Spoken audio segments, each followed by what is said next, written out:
ప్రస్తుత వ్యవసాయంలో గనక చూస్తే రైతులు ఎక్కువగా రసాయన ఎరువులు వాడటం అనేది మనం గమనిస్తున్నాం.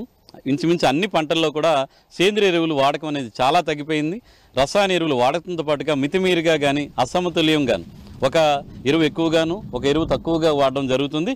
ఎక్కువగా చూస్తే నత్రజని ఆధారిత ఎరువులు యూరియా కానీ డిఏపి కానీ నత్రజని సంబంధిత ఎరువులు వాడకం ఎక్కువగా ఉంది. భాస్వరస్ సంబంధిత ఎరువులు వాడకం మధ్యస్థంగాను, పొటాష్ ఎరువులు వాడకం చాలా తక్కువగా ఉన్నట్టు మనం గమనిస్తున్నాం.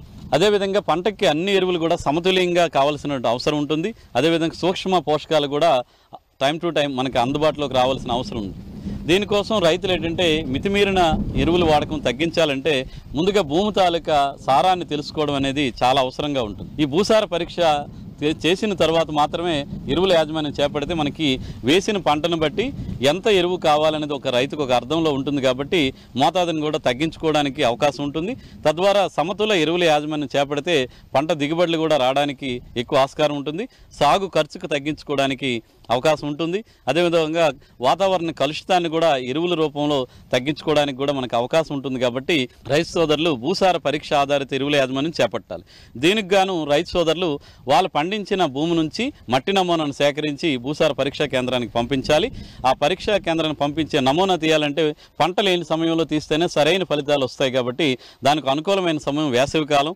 ఏప్రిల్ నుంచి మే నెలలో భూమి అంతా ఖాళీ ఉంటుంది. కాబట్టి ఆ సమయంలోనే నమూనాను సేకరించుకోవాలి.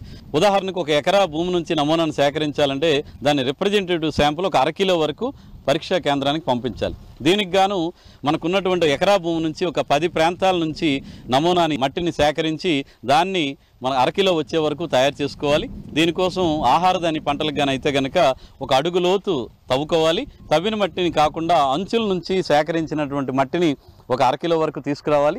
దీనికి 10 ప్రాంతాల నుంచి ఒక 5 కిలోలు కనుక మనం సేకరించామంటే దీన్ని క్వార్టరింగ్ పద్ధతిలో మనం చేసి అరకిలో వరకు వచ్చే విధంగా శాంపుల్ని తయారు చేయాలి. దీనికి ఏంటంటే 4 భాగాలుగా చేసుకొని మొదటిసారి 1, 2ని పక్కకు పెట్టి 3, 4 కలపాలి.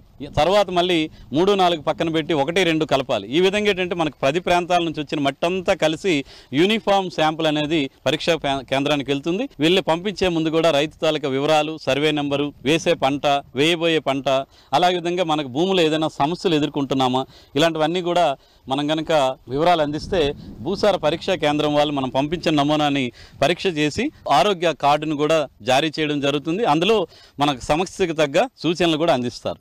దీన్ని కనుక మీరు భూ ఆరోగ్య కార్డును కనుక చూస్తే అందులో ఉదజని సూచిక, కర్బనం, నత్రజని, భాస్వరం, సూక్ష్మ పోషకాలు ఇవన్నీ కూడా వివరాలన్నీ కూడా ఇవ్వడం జరుగుతుంది. దాన్ని కూడా రైతు సోదరులు అర్థం చేసుకొని దానికి తగ్గ వేయబోయే పంటను బట్టి ఎరువులు వేయాల్సిన అవసరం ఉంటుంది.